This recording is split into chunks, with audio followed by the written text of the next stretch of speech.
मैं आसान बिहार बोर्ड की ओर से आप सबों का स्वागत करता हूं। आज का हमारा चैप्टर है नागरी लिपि। नागरी के तो देवनागरी, इसके बारे में हम लोग पढ़ेंगे। ये अशोक के राज्यादेश है जो नागरी लिपि में लिखे गए हैं। इसके लेखक हैं गुणाकार मूले और ऑनलाइन टेस्ट फ्री है। इसके बाद हम लोग ऑनलाइन टेस्ट देंगे और बिल्कुल तुम सही देख रहे हो, सिर्फ 9 लाइन और सारा ऑब्जेक्टिव क्वेश्चन खत्म। सिर्फ 9 लाइन में सारा ऑब्जेक्टिव क्वेश्चन खत्म हो जाता है। तो चलो वो 9 लाइन कौन कौन है उसको हम देखते हैं। तो देखने के लिए हम लोग चलते हैं। यहाँ पर वो 9 लाइन है, क्या सब है? सूर्य यहाँ से स्टार्ट है और यहाँ पे 1020 ईस्वी का जो है खत्म है। ये पूरा का पूरा वो 9 लाइन है। तुम इसको देख लो, याद कर लो। हम इसी पे अपनी पूरी तैयारी को बेस्ड करेंगे। हमारी जो पूरी तैयारी होगी ये इसी पर बेस्ड है। तो आगे बढ़ते हैं। सबसे पहले हम पहला लाइन देखते हैं। पहला लाइन क्या है? तो चलो उसको हम देखते हैं क्या है। सूर्य भारतीय लिपियों की कहानी से ली गई निबंध। नागरी लिपि के लेखक गुणाकार मूले का जन्म 1935 ईस्वी में महाराष्ट्र के अमरावती जिले में हुआ था। ये किनकी फोटो है? गुणाकार मूले की फोटो है। और इनकी ये पुस्तक है जिसका चित्र है भारतीय लिपियों की कहानी। और अभी जो तुमने मैप पे देखा ये क्या है? गुणाकार मूले का जो जन्म हुआ था अमरावती जिले में, हम वहाँ पर क्या किए? टूर किए। किसकी सहायता से किए? गूगल अर्थ की सहायता से किए। देखो गूगल अर्थ से जो है हम उस जगह को जाकर के देख सकते हैं। तो कभी अगर मुझे समय मिलेगा तो मैं गूगल अर्थ के बारे में भी बताऊंगा। ये एक नया डेवलपमेंट है आज के डेट में। तो देखो इससे क्वेश्चन क्या सब पूछता है। हम लोग आते हैं अपने क्वेश्चन पे। तो इससे जो क्वेश्चन पूछता है, पहला क्वेश्चन तुमसे क्या पूछता है? पहला क्वेश्चन पूछेगा सूर्य के लेखक कौन है? तो क्या आंसर हो जाएगा? गुणाकार मूले। दूसरा क्वेश्चन तुमसे पूछेगा भारतीय लिपियों की कहानी के लेखक कौन है? तो आंसर क्या हो जाएगा? गुणाकार मूले। तीसरा क्वेश्चन पूछेगा, क्या पूछेगा? नागरी लिपि के लेखक कौन है? तो क्या आंसर हो जाएगा? गुणाकार मूले। चौथा क्वेश्चन इसमें से पूछ सकता है गुणाकार मूले का जन्म कब हुआ था? तो आंसर हो जाएगा 1935 ईस्वी में। छठा क्वेश्चन इसमें इस लाइन से पूछ सकता है गुणाकार मूले का जन्म कहाँ हुआ था? तो आंसर हो जाएगा महाराष्ट्र के अमरावती जिले में हुआ था। सिर्फ एक लाइन है, इससे 5-6 सवाल पूछा जा सकता है। 3-4 क्वेश्चन पूछा भी गया है। अब हम कुछ कंपटीशन की बात कर लेते हैं। देखो 1935 ईस्वी में गवर्नमेंट ऑफ इंडिया एक्ट लागू हुआ था। तीसरा गोल मेज सम्मेलन के बाद, इंग्लिश में हम लोग उसको थर्ड राउंड टेबल कहते हैं। गोल मेज सम्मेलन को इंग्लिश में हम क्या बोलते हैं? थर्ड राउंड टेबल बोलते हैं। इसके बाद 1935 में गवर्नमेंट ऑफ इंडिया एक्ट पास हुआ। अभी जो हमारा संविधान है उसका ज़्यादातर portion government of India act से ही लिया गया है। यह हमको पॉलिटिकल साइंस में पढ़ना है, राजनीति शास्त्र में पढ़ना है, उसमें मैं पढ़ाऊंगा। मैंने तुमको सिर्फ एक ओवरव्यू दिया है। मैट्रिक में 90% लाना कोई बड़ी बात नहीं है, बड़ी बात नौकरी प्राप्त करना है। तो आगे बढ़ते हैं, देखते हैं हमारे लिए क्या है। अगला लाइन है हिंदी तथा इसकी विविध बोलियां। हिंदी और उसकी विविध बोलियां बोले तो क्या मतलब हुआ? देखो बिहार में हम लोग क्या है? मैथिली बोलते हैं, भोजपुरी बोलते हैं। उत्तर प्रदेश में चल जाए तो ब्रज भाषा बोलता है लोग, अवधी बोलता है। उसी तरह से अलग अलग राज्य में हिंदी की अलग अलग बोलियां हैं। महाराष्ट्र मध्य प्रदेश चले जाओगे तो उसका टोन बदल जाता है। यहाँ तक अगर हम गंगा के उस पार चले जाएं, भागलपुर चले जाएं, मुंगेर चले जाए तो वहाँ भी अलग भाषा है, अंगिका। ये सब हिंदी की विविध बोलियां हैं। नेपाल की नेवारी या खसकुरा, मुझे नेपाल में कुछ दिन रहने का मौका मिला है, तो वहाँ की जो नेपाली भाषा है वो सब की लिपि क्या है? देवनागरी है। इसके अलावा मराठी भाषा की लिपि भी देवनागरी है। ये देखो, ये भारत का क्या है? मैप है, इससे हम समझते हैं। ये जो रंग है ये हिंदी रंग, केसरिया जो रंग है, ठीक है, पीला है ना, डीप येलो। ये जो कलर है यहाँ पे हिंदी भाषी बोली जाती है। इसके अलावा ये जो मराठी है, यहाँ की भी जो लिपि है वो क्या है? देवनागरी। नागरी मतलब देवनागरी। इसी चीज को देखो रेड कलर में दिखाया गया है। यहाँ बिहार है, ये हिंदी है, ये राजस्थानी है, सारा क्या है? हिंदी की विविध बोलियां हैं। तो इन सबों की लिपि क्या है? देवनागरी है। अब देखो इससे क्या क्या क्वेश्चन पूछ सकता है। पहला क्वेश्चन तुमसे पूछेगा हिंदी तथा उसकी विविध बोलियां की लिपि क्या है? तो आंसर हो जाएगा देवनागरी। दूसरा क्वेश्चन पूछ सकता है नेपाल की नेवारी या खसकुरा की लिपि क्या है? तो आंसर हो जाएगा देवनागरी। तीसरा क्वेश्चन पूछ सकता है मराठी भाषा की लिपि क्या है? तो आंसर हो जाएगा देवनागरी। इससे 3 से 4 क्वेश्चन पूछ सकता है, 1-2 क्वेश्चन पूछा भी है। आगे बढ़ते हैं, हम लोग 5वां नंबर स्लाइड में चलते हैं। तो 5वां में हमारे लिए क्या है? चलो पढ़ते हैं। 5वां में हमको है दक्षिण भारत की लिपियां। देखो, अगर हम दिशा को मापे, इधर होता है उत्तर, इधर होता है दक्षिण, इधर होता है पूरब, इधर होता है पश्चिम। ये हो गया उत्तर पूर्व, ये हो गया दक्षिण पूर्व, ये हो गया दक्षिण पश्चिम, ये हो गया उत्तर पश्चिम। तो जब हम दक्षिण भारत की बात करते हैं तो हम इस एरिया की भारत की बात करते हैं। तो कहता है दक्षिण भारत की लिपियां, उस लिपियां में क्या है? तमिल, मलयालम, तेलुगु, कन्नड़। इसकी भी जो लिपि है, जो नागरी लिपि की तरह किससे विकसित हुई है? प्राचीन ब्रह्मा से विकसित हुई है। देखो ये है ब्राह्मी लिपि। अशोक स्तंभ पर जो लिपि लिखी गई है वो कौन सी लिपि है? ब्राह्मी लिपि है। इसको डाले हैं, बहुत बार क्वेश्चन कंपटीशन में पूछता है। तो देखो तुम्हारे लिए क्या सब क्वेश्चन पूछेगा। पहला क्वेश्चन तुमसे पूछेगा दक्षिण भारत की लिपियां तमिल, मलयालम, तेलुगु, कन्नड़ किससे विकसित हुई है? तो आंसर हो जाएगा प्राचीन ब्रह्मा से विकसित हुई है। यह क्वेश्चन पूछेगा। देखो केरल में हम लोग मलयालम बोलते हैं, तमिलनाडु में तमिल बोलते हैं, कर्नाटक में कन्नड़ बोलते हैं, और आंध्र प्रदेश में तेलुगु कहते हैं, उड़ीसा में उड़िया बोलते हैं, महाराष्ट्र में मराठी बोलते हैं। ये कोंकणी क्या है? गोवा है। गोवा में मात्र 2 जिले हैं और 12 विधानसभा है, इसलिए यहाँ पे हर साल मुख्यमंत्री बदल जाता है। तो तुमको ये भी याद रखना पड़ेगा किस राज्य में कौन सी भाषाएं बोली जाती है, ये भी कंपटीशन में पूछता है। तो फिलहाल हम इसको यहाँ नहीं रखते हैं, इससे आगे बढ़ते हैं, देखते हैं हमारे लिए क्या है।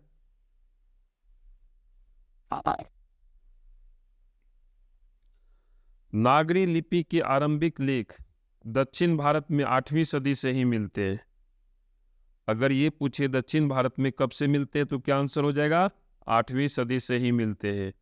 11वीं सदी के चोर राजाओं, अभी हम दक्षिण भारत में ही हैं, राजराज एवं राजेंद्र के सिक्कों पर, 12वीं सदी के केरल के शासकों के सिक्कों पर वीर केरल जैसे शब्द नागरी लिपि में मिलते हैं। जबकि उत्तर भारत में 9वीं सदी से शुरू होता है। दक्षिण भारत में कब? 8वीं सदी से, और उत्तर भारत में 9वीं सदी से शुरू होता है। ठीक है, तो हम लोग देखते हैं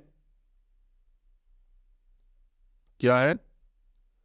पहला क्वेश्चन पूछेगा दक्षिण भारत में नागरी लिपि के लेख कब से मिलते हैं? तो आंसर हो जाएगा 8वीं सदी से।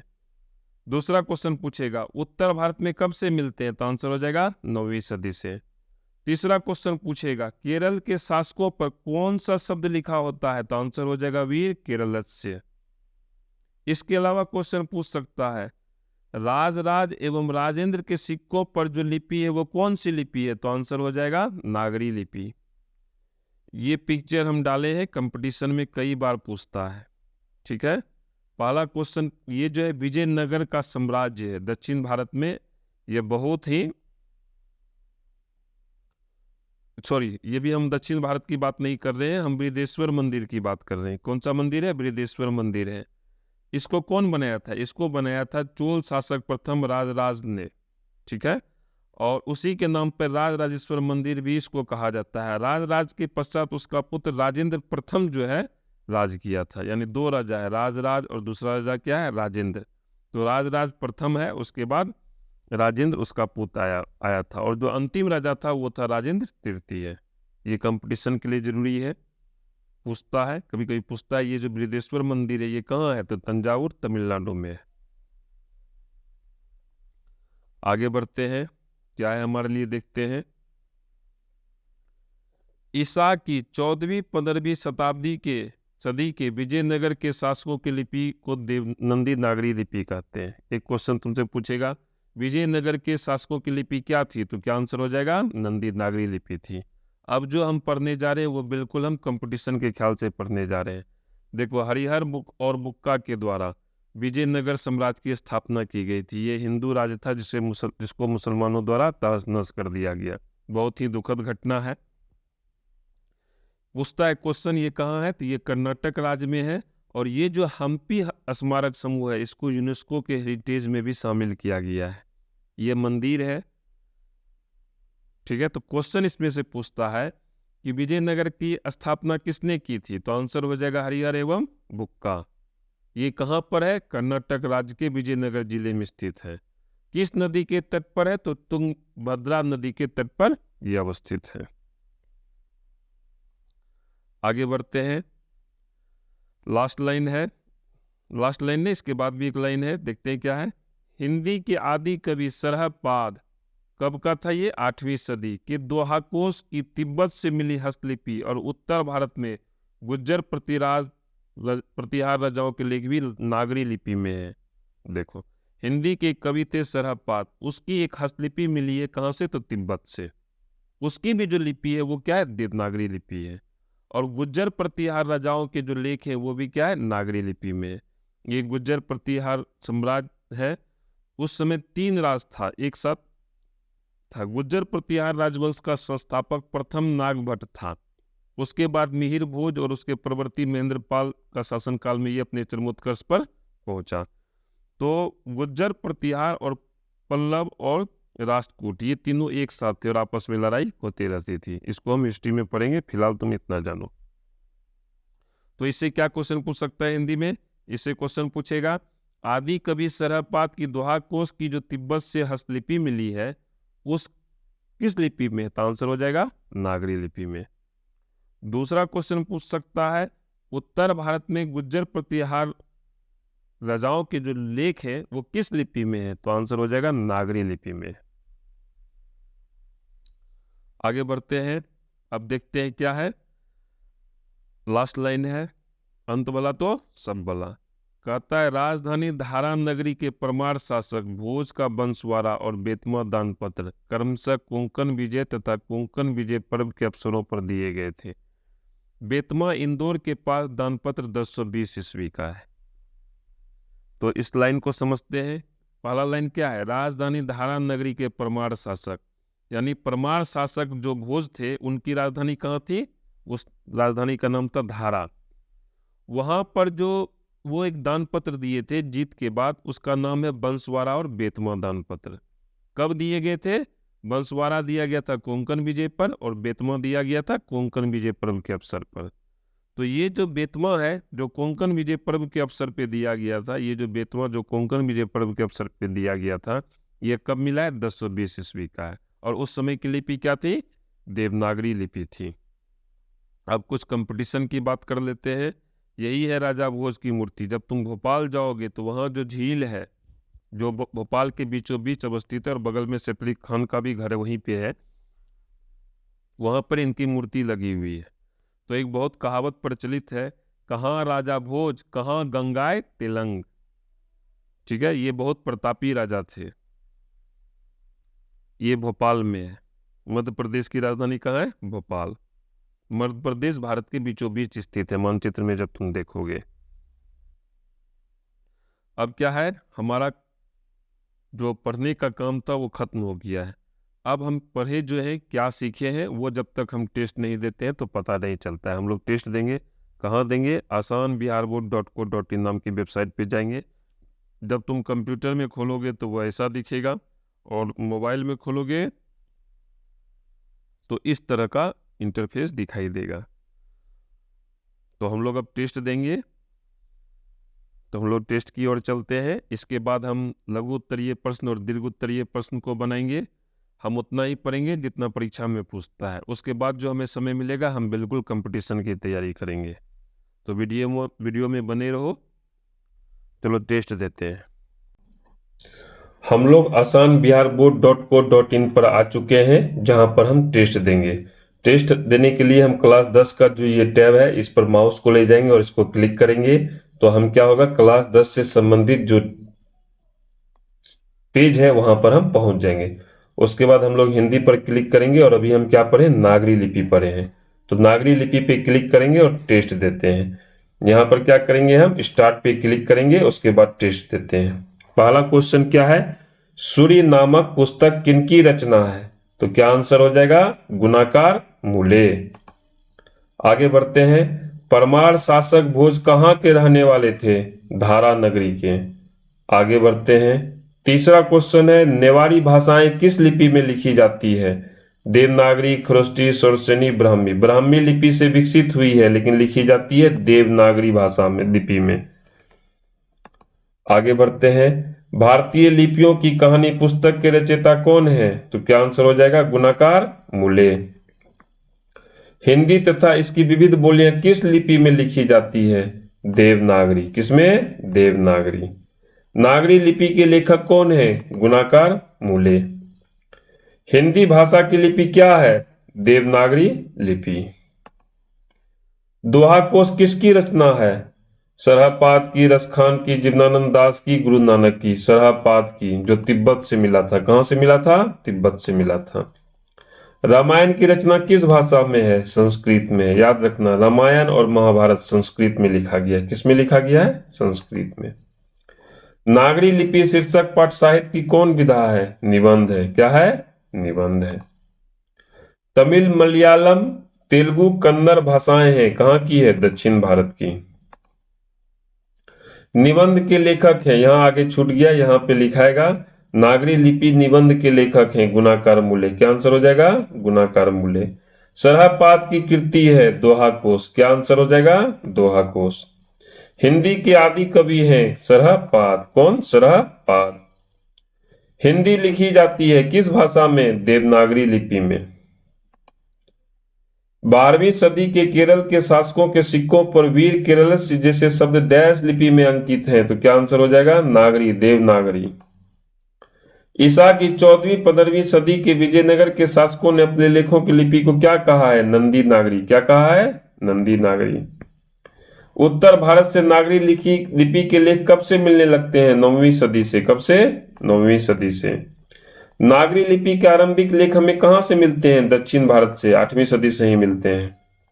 बेतमा दान पत्र किस समय का है? 1020 ईस्वी का है। हिंदी तथा इसकी विविध बोलियां किस लिपि में लिखी जाती है? देवनागरी लिपि में लिखी जाती है। विजयनगर के शासकों के लेख किस लिपि में है? तो नंदीनागरी लिपि में है। उसके बाद हम रिजल्ट पे क्लिक करेंगे और हम देखेंगे हमने कितना सही बनाया और कितना गलत बनाया। देखते हैं हमने क्या बनाया है। अभी तक जो हम बनाए सारा का सारा क्या है? सही है। सारा का सारा क्या है? सही है। इस तरह से हम नीचे जा करके यहां से हम अप डाउन करके देख लेंगे। इस तरह से हमारा टेस्ट देने का काम खत्म हुआ। छात्र और छात्राओं, ईश्वर तुम लोगों को सफलता प्रदान करे। धन्यवाद। नेक्स्ट वीडियो में मिलते हैं।